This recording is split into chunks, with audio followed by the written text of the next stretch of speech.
Janet Author didn't plan to text a Mafia boss. She only wanted her daughter to stop whimpering. It was nearly 2 a.m, the kind of desperate, suffocating hour where even hope seemed to pack its bags and leave. Janet sat on the cracked linoleum of her apartment's bathroom floor, her back pressed against the cold tub, a faded pharmacy work jacket draped over her trembling shoulders. The lights were off, not for ambience, but because the electricity bill didn't negotiate with single mothers. Sophie cried from the bedroom, that particular fever cry that turns a parent's blood to ice water. Janet's phone glowed blue in her palm, the screen reflecting off tear tracks on her cheeks. Her thumb hovered over a contact she thought was Dr. Morrison, pharmacy manager. The number looked right. It had to be right. She'd texted it before about shift coverage, hadn't she? Her fingers moved before her exhausted brain could second guess. Please, I need $40 for Sophie's amoxicillin. Pediatric suspension. Her fever won't break. I'll work double shifts. I'll pay you back by Friday. Please. Send. The blue check mark appeared instantly. Read receipt, 2:03 a.m. Janet's stomach dropped. Dr. Morrison never read texts at 2 a.m. He barely read them during business hours. 3 dots appeared. Disappeared. Appeared again. What Janet didn't know, what she couldn't have known as she sat in that darkened bathroom counting her daughter's labored breaths, was that the number she just texted belonged to Nicholas Moore. And Nicholas Moore didn't manage pharmacies. He owned half the city. And he never, ever ignored a message that landed on his private line. Janet had just gotten Sophie back to sleep when the knock came. Not a knock, really. 3 measured taps, precise. The kind of sound that didn't ask permission so much as announce arrival. Her heart seized. It was 2:47 a.m. Nobody knocked at 2:47 a.m. with good news. She pressed herself against the hallway wall, phone clutched in her sweating palm. Through the peephole she saw him, a man in a charcoal suit that probably cost more than her yearly rent, standing perfectly still under the flickering hallway light. He wasn't looking at his phone, wasn't fidgeting, just waiting with the patience of someone who'd never been told no. Behind him, barely visible, a black SUV idled at the curb, tinted windows, engine purring. Janet's breath came shallow. The text. Oh God, the text. She'd messaged the wrong number, and now someone was here at her door at 3 a.m. Her mind raced through possibilities, each worse than the last. Loan sharks, traffickers, the super's cousin who'd been eyeing her at the mailboxes. The man knocked again, same rhythm, same pressure. Miss Author. His voice carried through the thin door, low and unremarkable. I have medicine for Sophie. Her blood went cold. He knew her name, knew Sophie's name. I'm going to leave it by the door, he continued, as if commenting on the weather. The boss suggests you take a look before calling the police. They won't come anyway, not to this address, not for him. Footsteps retreated down the hall. The building's front door clicked shut. Janet counted to 60, then another 60. Her hands shook so badly she could barely turn the deadbolt. On her doormat sat a leather medical bag, the kind doctors carried in old movies, expensive, real leather, not the plastic stuff from pharmacy suppliers. A small card rested on top, cream-colored paper with text in actual ink. The boss wants to know who has this much nerve. Beneath it, a phone number, not the one she'd texted, a different one. Janet looked down the empty hallway, then at Sophie's door. The whimpering had started again, that awful sound that made her chest physically ache. She grabbed the bag and locked herself back inside. The medical kit was extensive. Pediatric amoxicillin, the name brand kind, a digital thermometer still in packaging, acetaminophen suppositories, electrolyte solution, even a tiny bottle of children's vitamin D drops, everything organized in a foam insert, each item exactly what a fevered child might need, nothing a random stranger would know to include. Tucked in the side pocket, a stack of bills. She counted them twice, certain she was hallucinating. $4,000, $100 bills, crisp and sequential. And another card. This is not a loan. This is an interview. Call the number. Tomorrow, 3 p.m. Don't be late. Sophie cried out again. Janet stared at the medicine in her hands, at the money that could pay 3 months of rent, at the card from a man called the Boss, who somehow knew exactly what her daughter needed. She reached for the amoxicillin first. Questions could wait until tomorrow. Survival couldn't. The address led to a part of the city Janet had only seen from highway overpasses.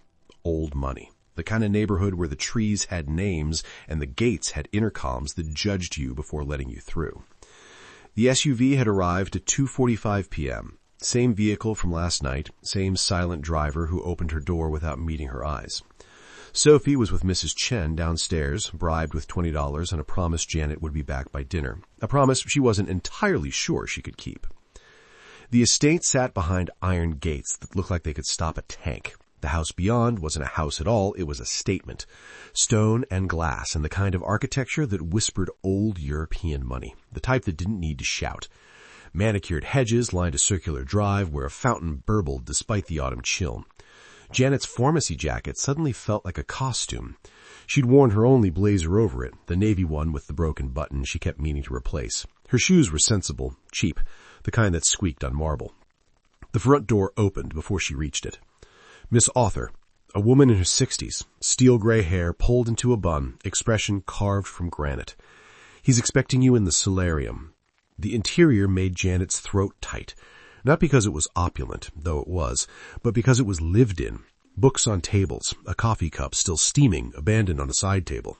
Classical music drifting from somewhere deep in the house. Wealth, yes, but also the uncomfortable realization that a person actually existed here. A person who'd sent a stranger $4,000 and a medical kit at 3 a.m. The solarium was all windows and winter light. Plants Janet couldn't name climbed trellises along the glass. In the center, a man sat at an iron table, reading a newspaper. Actual newsprint, not a tablet. He looked up. Nicholas Moore was younger than she'd expected. Mid-30s, maybe? Dark hair swept back, the kind of bone structure that photographs probably loved. He wore a sweater, cashmere, her brain supplied uselessly, and looked more like a philosophy professor than whatever crime boss archetype she'd been imagining. Miss Author. He folded the paper with deliberate care. Thank you for coming. Please, sit. Janet sat. Her hands found her lap, fingers knotting together. Sophie's fever broke, she said, because she had to say something. The medicine worked. I wanted to thank you, and to return this. She pulled the stack of bills from her back, rubber-banded and untouched. I only needed $40. Something flickered across his face. Amusement? Interest? It vanished before she could name it. Keep it, he said. Consider it a signing bonus. For what? Instead of answering, he reached beneath the table and produced a white bottle. Vitamins. The expensive kind sold at organic markets with minimalist labels and words like bioavailable and pharmaceutical grade. Tell me what you see, he said, sliding it across the table. Janet picked up the bottle on instinct, the same way she'd examined thousands of medications at work. She turned it, checking the seal, the lot number, She stopped. The tamper seal's been compromised, she said slowly. See this edge? It's been lifted and readhered. The glue pattern's wrong. And the lot number doesn't match the manufacturing date stamp. These were bottled at least 6 months before this lot code was supposedly issued. She looked up. These aren't from your manufacturer. Someone's refilling your bottles. Nicholas Moore leaned back in his chair, a smile playing at the corners of his mouth. I've had 3 quality control specialists look at that bottle, he said quietly. Corporate consultants, food safety experts. All of them said it was fine. His eyes locked onto yours, dark and assessing. You saw it in 30 seconds. I'm a pharmacy tech, Janet said. It's my job to... It's your job to count pills and scan insurance cards. What you just did, that's a gift. He stood, crossing to the window. I'm transitioning certain business interests into legitimate pharmaceutical distribution. Legal, clean, the kind of operation that can actually help people. He turned back. But someone in my organization is cutting corners, swapping product, poisoning my reputation before I've even built it. Why are you telling me this? Because you're going to help me find them. Janet stared at him like he'd just suggested she fly to the moon. You want me to what? Consult, Nicholas said, as if it were the most reasonable thing in the world. Oversee quality control for Moretti Medical Distribution. Legitimate pharmaceutical imports, vitamins, supplements, eventually prescription generics. Everything legal, everything trackable. He returned at the table, sitting with the kind of casual confidence that came from never doubting a room would arrange itself around you. Someone in my supply chain is adulterating product, cutting costs, pocketing the difference, risking lives. I need someone who can spot the difference between real and fake before it hits the market. I'm not a pharmacist, Janet said. I don't have the credentials for... I don't need credentials. I need eyes. He tapped the vitamin bottle. You have them. The question is whether you're willing to use them. Janet's laugh came out sharp, almost hysterical. You do understand I have a daughter, a 4-year-old who needs stability, not a mother working for it. She stopped herself. For a criminal, Nicholas finished, no edge in his voice. Let me clarify something, Miss Author. My past is complicated. My present is transitioning. My future will be entirely legitimate, or it won't exist at all. The federal government has made that abundantly clear. He pulled a folder from beneath the newspaper, slid it across. This is Moretti Medical, incorporated 18 months ago, licensed in 4 states, FDA registered.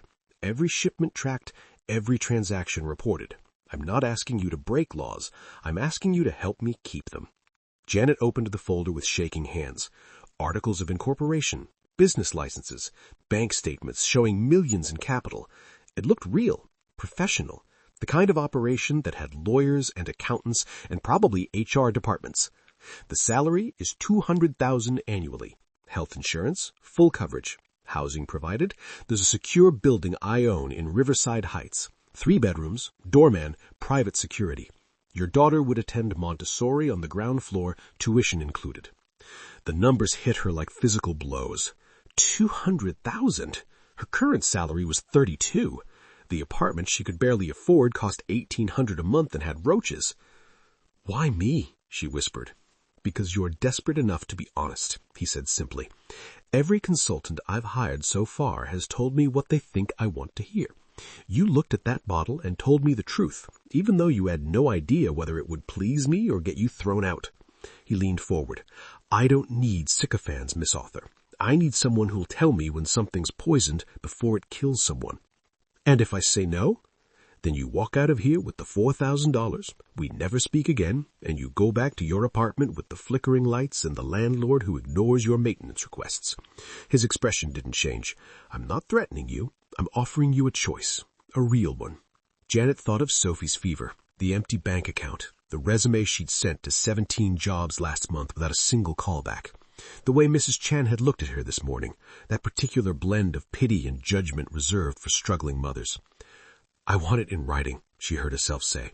Contract, legal, with an exit clause that doesn't involve concrete shoes. The corner of Nicholas's mouth twitched. Done. My attorney will have something drafted by tomorrow. And I need to know what I'm walking into. Who's doing this? Who am I looking for? If I knew that, I wouldn't need you. He stood, extending his hand. But I have suspicions. My underboss, Marco Rossi, has been pushing hard for cheaper suppliers, faster turnaround. He's been with me for years, but lately... I shook his head. Trust is earned, Miss Author. I'm hoping you can help me determine who's still earning it. Janet looked at his hand. Manicured nails, no rings except a signet on his right pinky, gold with an engraved crest she couldn't make out. The hand of a man who'd probably done terrible things. The hand of a man offering her daughter a future. She shook it. When do I start? The moving truck arrives at your apartment Friday at 9 a.m. You start Monday. He released her hand.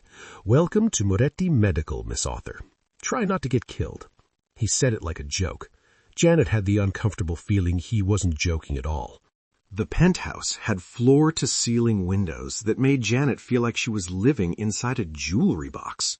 Sophie had cried the first night, overwhelmed by space and newness. But by week 2, she'd claimed the smallest bedroom as her kingdom and refused to acknowledge their old apartment had ever existed. Janet wished she could do the same. The offices of Moretti Medical occupied the 4th floor of a renovated warehouse in the business district. Exposed brick, modern lighting, employees who dressed like they worked at tech startups rather than pharmaceutical distribution. Her title was Quality Assurance Director, which sounded impressive until she realized she was the only person in the department. Just her, a microscope, a spectrometer borrowed from a university lab, and access to every shipment that came through the door. She'd been there 3 weeks when she found it. The shipment manifest listed pediatric acetaminophen suspension, cherry-flavored, 5,000 units destined for children's clinics across 3 states. Standard stuff. The bottles looked perfect, sealed, labeled, lot numbers matching the purchase orders. But something was off.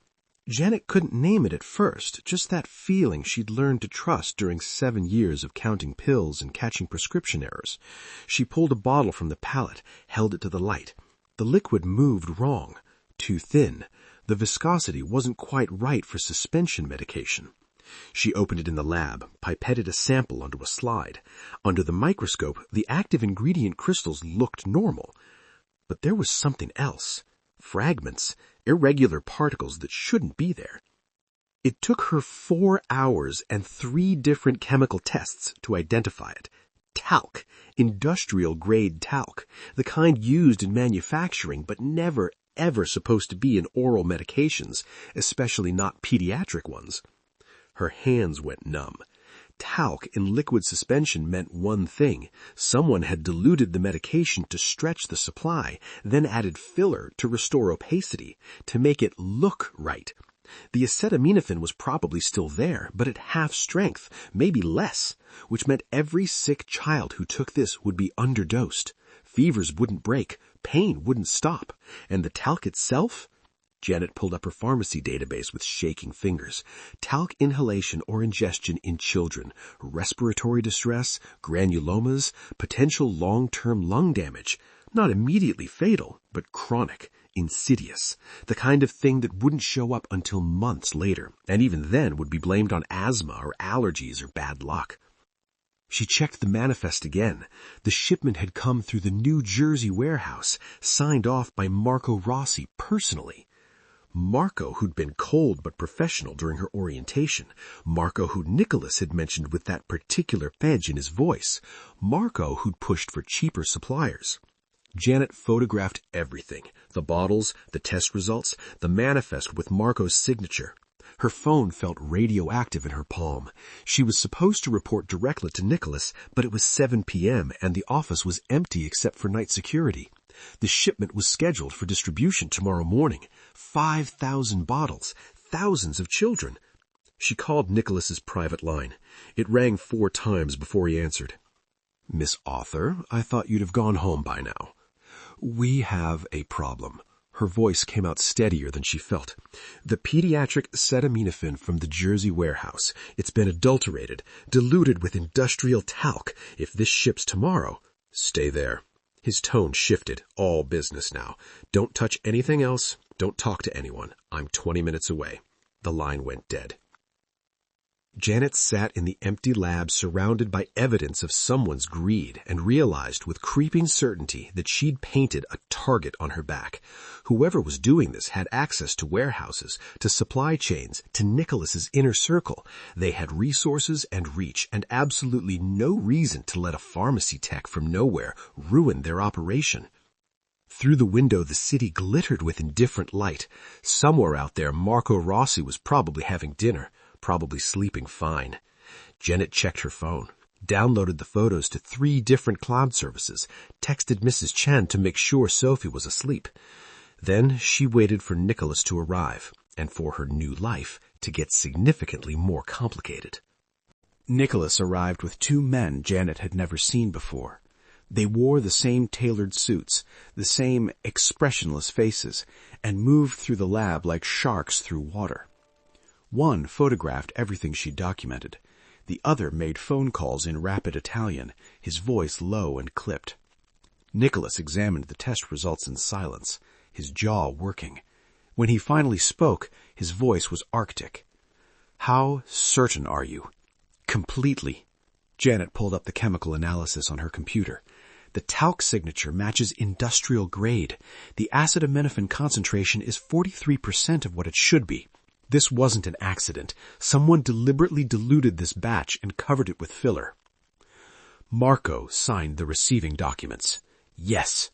Nicholas's expression didn't change, but something dangerous flickered behind his eyes. "Marco's been with me for 12 years, since we were running very different operations." He looked at her. Are you prepared for what it means if you're right? Janet thought of the 5,000 bottles, the children who would receive them. Are you prepared for what it means if I'm wrong and we do nothing? He almost smiled. Fair point. He turned to the men. Pull the shipment, all of it. Store it in the secure warehouse until I say otherwise. And find Marco. I want him in my office tomorrow at 9. The men left without a word. Nicholas lingered, studying her face. Go home, Ms. Author. Get some sleep. Tomorrow will be complicated. But sleep didn't come. Janet lay in the unfamiliar king bed, staring at shadows on the ceiling, listening to Sophie's soft breathing through the baby monitor. The penthouse suddenly felt less like safety and more like a gilded cage. She'd found the poison, yes, but she'd also just accused a Mafia underboss of attempted mass murder. Even a legitimate business didn't handle that through HR. Her phone buzzed at 2:17 a.m. Unknown number. She nearly deleted it, then saw the message preview. Smart girl. Too smart. Her blood went ice. Another message. Cute kid. Sophie, right? 4 years old. Montessori on the ground floor. Gets picked up every day at 3:15. Janet was out of bed and running to Sophie's room before conscious thought caught up. Her daughter slept peacefully. Blonde hair spread across her pillow, clutching the stuffed rabbit Nicholas's housekeeper had given her. Her phone buzzed again. This time, a photo. Sophie on the playground, today's playground, wearing the yellow jacket Janet had bought her last week. The angle was from across the street, zoomed in but clear. Crystal clear. You seem like a good mother. Mothers should know when to keep their mouths shut. Her hands shook so badly she nearly dropped the phone. She locked Sophie's door from the inside, dragged a chair under the handle, and called Nicholas. No answer. Called again. Voicemail. Another message. Meeting with the boss tomorrow at 9. So am I. Here's what you're going to say.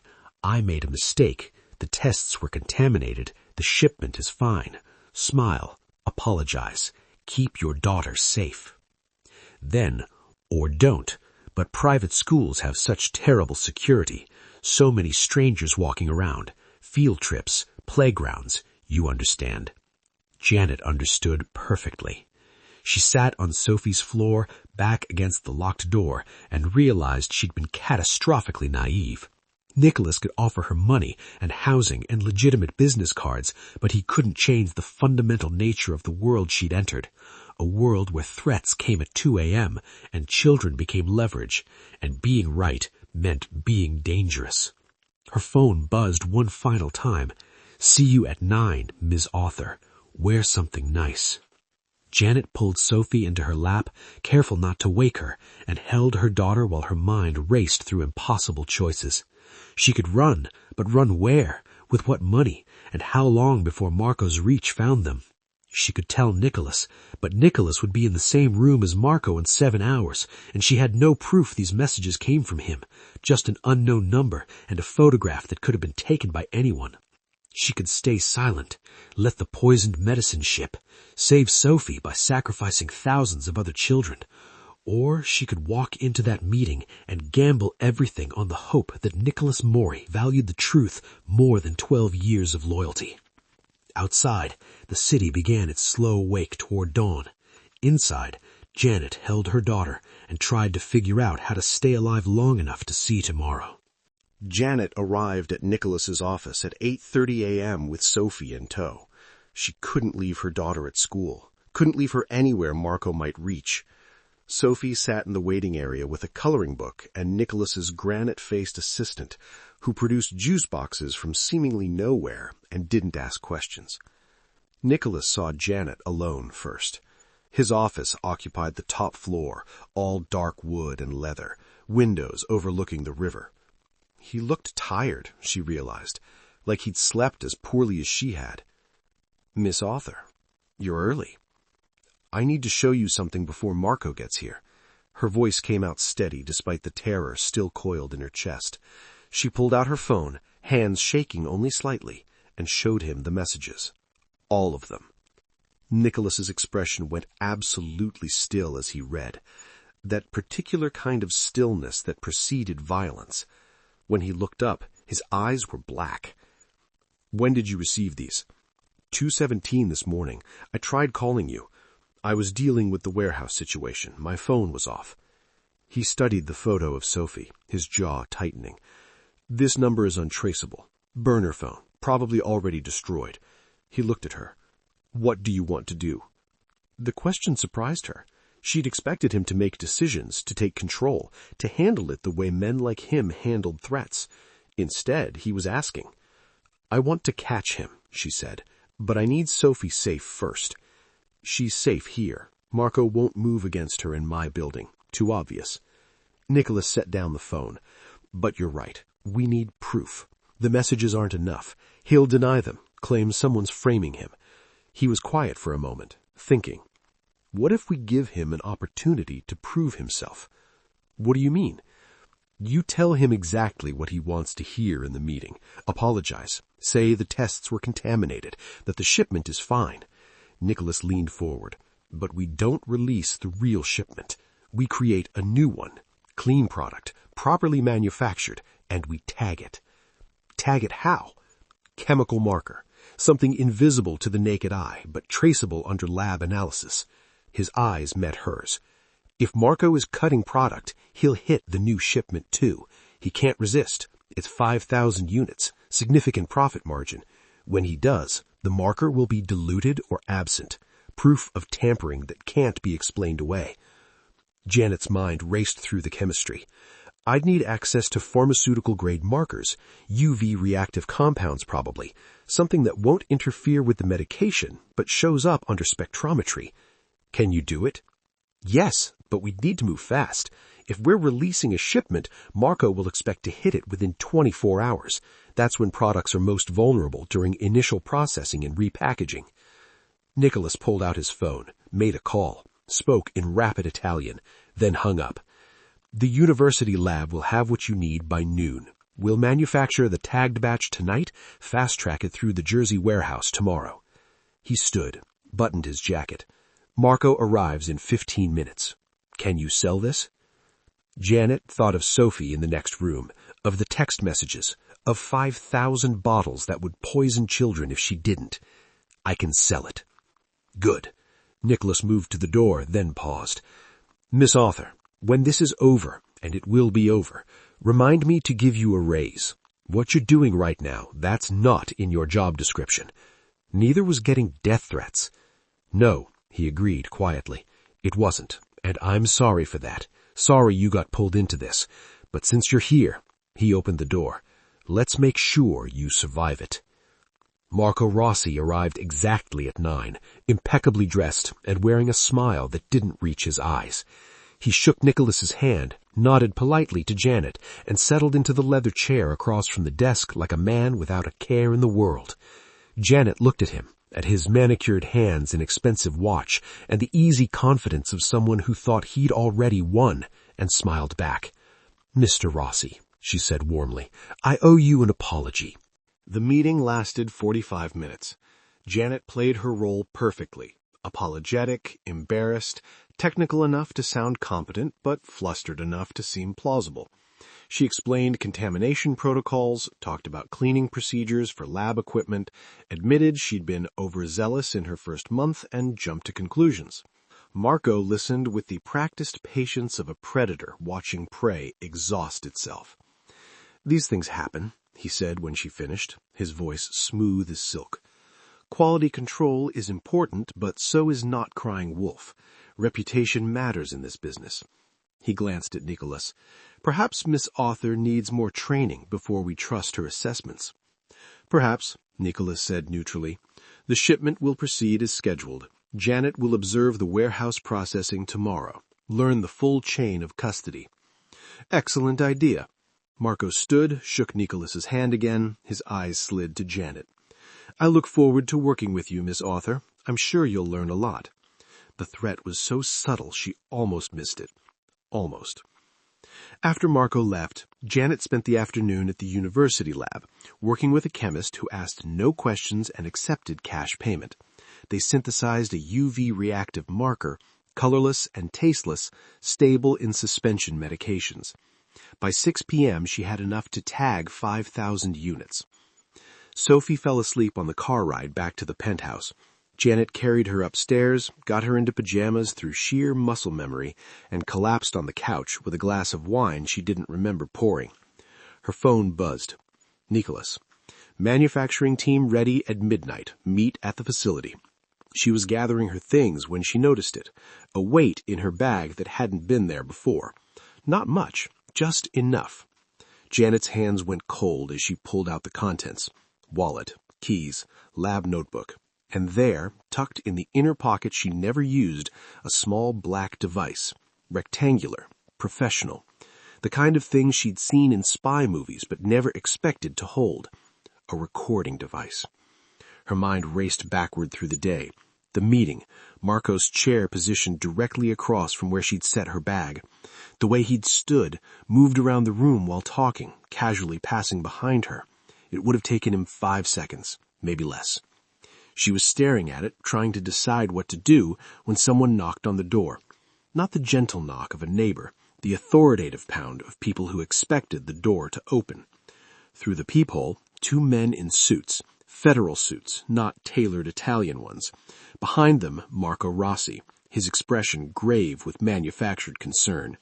"Miss Author, this is FBI Special Agent Chen. We need to speak with you about your employment with Moretti Medical. Please open the door." Janet's heart stopped. She looked at Sophie's closed bedroom door, at the device in her hand, at the men outside who may or may not actually be FBI. Her phone buzzed.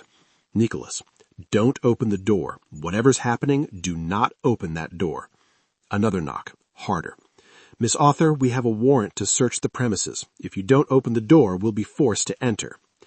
"Let me see the warrant," Janet called through the door. "Slide it under the door." Pause. Muffled conversation. Then Nicholas's voice again, smooth and reasonable.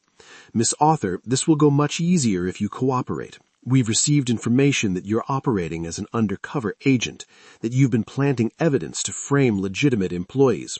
The device in your bag? We know about it. We know you plan to use it to record privileged conversations."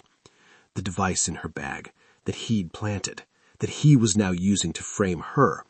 Her mind worked frantically. If she opened the door, they'd find the recording equipment. If they were real FBI, she'd be arrested. If they weren't, if they were Marco's people in borrowed suits, she and Sophie were dead. Her phone buzzed again. "Nicholas, penthouse security is on the way. 2 minutes. Stall." "I need to put on decent clothes," Janet called through the door. "Give me 5 minutes." "You have 2. She grabbed Sophie from bed, wrapped her in a blanket, and moved into the bathroom, the only room in the penthouse without windows. Locked the door, sat on the floor with her daughter in her arms and the recording device on the counter, its tiny red light blinking accusingly in the dark. 1 minute passed. Then another. Then she heard it. Different voices. Nicholas's. Calm, authoritative, the sound of de-escalation happening at high speed. Her phone buzzed again. "Nicholas, they're gone. Marco is gone. Come to my office. Bring the device. We're done waiting." The warehouse sat on the industrial edge of the city, where the river turned black and the streetlights gave up pretending. Janet arrived at midnight with Nicholas and 4 men whose names she didn't ask for. Sophie was safe with Nicholas's housekeeper in a hotel room across state lines, a precaution that made Janet's chest ache but her mind rest easier. The tagged shipment had been delivered that afternoon, 5,000 bottles of pediatric acetaminophen, each one marked with her UV reactive compound. They'd set up surveillance cameras, hidden microphones, everything needed to document what happened next. Now they waited. "He'll come," Nicholas said quietly. They were in a makeshift command center, a converted office overlooking the warehouse floor. Banks of monitors showed every angle. "Marco can't resist. The profit margin is too high, and he thinks you're discredited, thinks the FBI scare worked." "Those weren't real agents," Janet said, not a question. "No, Marco has people, former law enforcement willing to wear a suit and flash a fake badge for the right price." Nicholas's jaw tightened. "He's been doing this for months. Different products, different warehouses. Small enough percentages that no one noticed until you." Movement on the monitors. A black sedan pulling into the loading bay. Marco emerged, followed by two men Janet didn't recognize. They moved with purpose, no hesitation. Marco unlocked the warehouse with his own key, disabled the alarm with his own code. "He's not even trying to hide it," Janet whispered. "Why would he? As far as he knows, he's in the clear." Nicholas leaned forward, watching. "Let him work. We need him on camera, hands-on product." Marco and his crew moved through the warehouse like they'd done this 100 times, probably had. They found the pallets, started transferring bottles to a separate area. One man produced containers of white powder, the industrial talc. Another had distilled water, measuring equipment. They were going to dilute it right there, right in front of the cameras. Janet watched, fascinated and horrified, as Marco personally supervised the operation. Opening bottles, pouring out measured amounts of medication, replacing it with diluted mixture, resealing each one with practiced efficiency. "Now," Nicholas said into his radio. The warehouse lights blazed on. Marco spun, his hand going to his jacket. Nicholas's men emerged from the shadows, cutting off every exit. 6 of them, armed, professional. "Marco?" Nicholas's voice echoed through the space as he descended the stairs, Janet following despite every instinct screaming at her to stay hidden. "I think we need to talk." Marco's face went through several expressions: surprise, calculation, rage, before settling on smooth innocence. "Boss, I was just doing a quality check. Someone reported contamination, remember? I wanted to verify the product before it shipped." "By diluting it with talc?" Janet's voice cut through his lie. "The cameras caught everything, Marco. Every bottle you opened, every measurement you made." His eyes locked onto her, and the mask dropped completely. Pure hatred. "You stupid bitch. I gave you a chance. Told you to keep your mouth shut. You threatened my daughter. I should have done more than threaten." Marco's hand was definitely moving toward his jacket now. "You think you're safe? You think he'll protect you? You're nobody. A pharmacy tech playing detective. I've been with Nicholas for 12 years. Who do you think he'll believe?"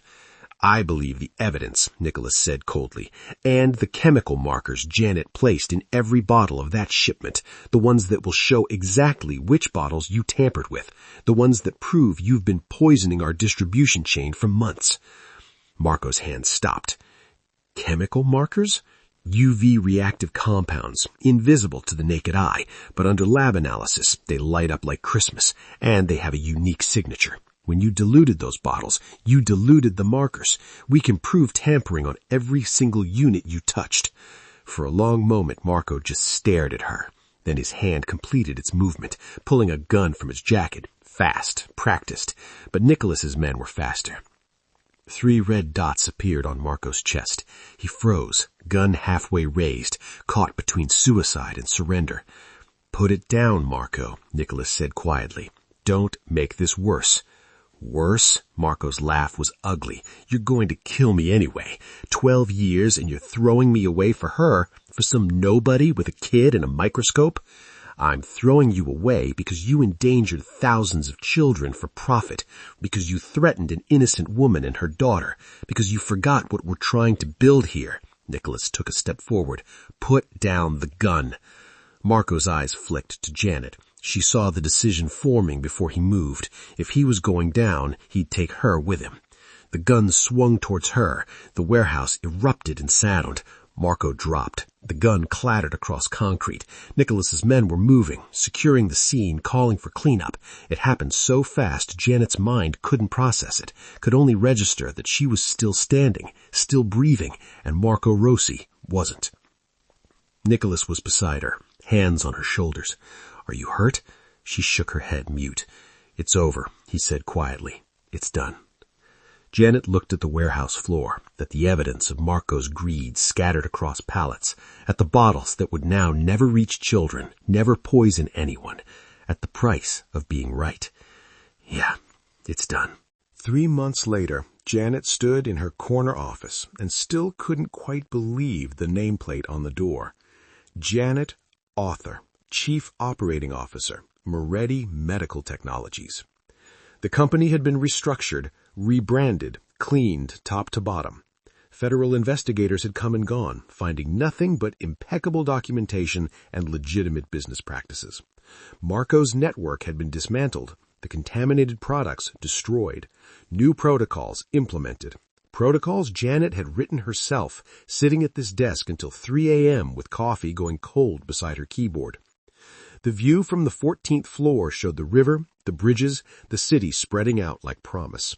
Sophie's Montessori was visible from here, a red brick building where her daughter now had friends and art projects and absolutely no memory of cold apartments with flickering lights. A knock on her door. Nicholas, wearing a charcoal suit and an expression she'd learned meant business. "Miss Arthur, do you have a moment?" She smiled. "I think you can call me Janet now. We've been through considerably more than a few board meetings." He entered, closing the door behind him. From his jacket he produced a folder, the expensive kind, leather-bound, set it on her desk. "Your new contract," he said. "COO compensation package, stock options, the works." Janet opened it, skimmed the numbers, and had to read them twice. The salary had another 0.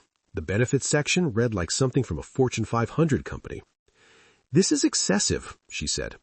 "This is appropriate. You saved this company before it even fully existed. You exposed corruption that would have destroyed us, and you've spent 3 months building something that actually works." He sat across from her, the same chair he'd occupied that first day in the solarium. "You earned this." "I was just doing my job." "You were doing considerably more than your job. You were willing to risk your life, Sophie's safety, everything." His expression softened slightly. "That's not in anyone's job description." Janet set down the contract. "What happens now? We keep building, keep expanding?" "That's the plan. We have FDA approval for 3 new product lines, partnerships with hospital networks in 7 states. Everything legitimate, everything tracked." He paused. "Everything you helped create." "We," Janet corrected. "Everything we helped create." "We," he agreed. He was quiet for a moment, studying her face the way he had that first day in the solarium, like she was a puzzle he was still solving. "Can I ask you something personal?" Her heart did something complicated in her chest. "You can ask." "That first night, when you texted the wrong number, if you'd known who I was, what I'd done, the world you'd be entering, would you have still sent it?" Janet thought about it, really thought, about Sophie's fever, the empty bank account, the desperation that had made her reach out to anyone, anywhere. "Yes," she said finally, "because Sophie needed me to, because sometimes the only way forward is through the doors you're terrified to open." Nicholas smiled, actually smiled, not the careful half-expression he used in meetings. "I've been thinking about that night a lot lately, about chance, about what happens when the right person ends up in the wrong place at exactly the right time." "Wrong place?" "My world. It's not easy, even the legitimate parts." He leaned forward. "But you've proven you belong here, not despite being a single mother from nowhere, because of it, because you see things others miss, because you care enough to fight." "Where is this going, Nicholas?" He reached into his jacket again. This time what emerged wasn't a folder. It was smaller, velvet, the kind of small that made Janet's breath catch. "I'm asking you if you're ready to stop running, if you're ready to build something permanent, not just a company, not just a professional partnership." He opened the box. The ring inside caught the afternoon light, a simple diamond that probably cost more than her old apartment building. "If you're ready to stay, with me, not as an employee, as family." Janet stared at the ring, at Nicholas, at the life she'd accidentally fallen into through a wrong number text and sheer desperation. "I have a daughter." "I know. I'm asking you both." "I have baggage, history. I'm not exactly—" "Janet," he cut her off gently, "I've watched you face down threats, expose corruption, and rebuild an entire company's quality system while raising a 4-year-old. I'm not worried about your history. I'm interested in your future." He paused. "Our future, if you want it." Sophie would love this, Janet realized. The security, the stability, the man who'd sent medicine in the middle of the night and never asked for anything in return, until now.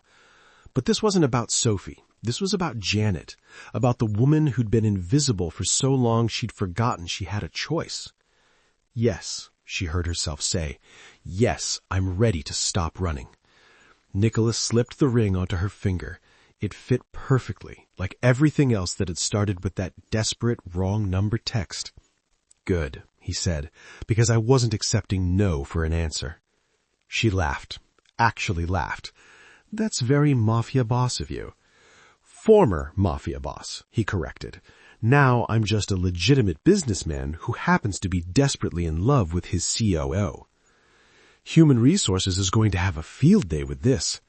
We'll create a new policy. The accidentally texted the boss and changed both their lives clause. Janet looked at the ring, at Nicholas, at the view from her corner office and the life she'd built from nothing but nerve and a wrong number. When do we tell Sophie? She asked. Tonight. I'll pick up dinner. Something fancy. She's 4. She thinks chicken nuggets are fancy. Then chicken nuggets it is. Nicholas stood, pressed a kiss to her forehead. Welcome to the family, Janet Author. All of it. Forever.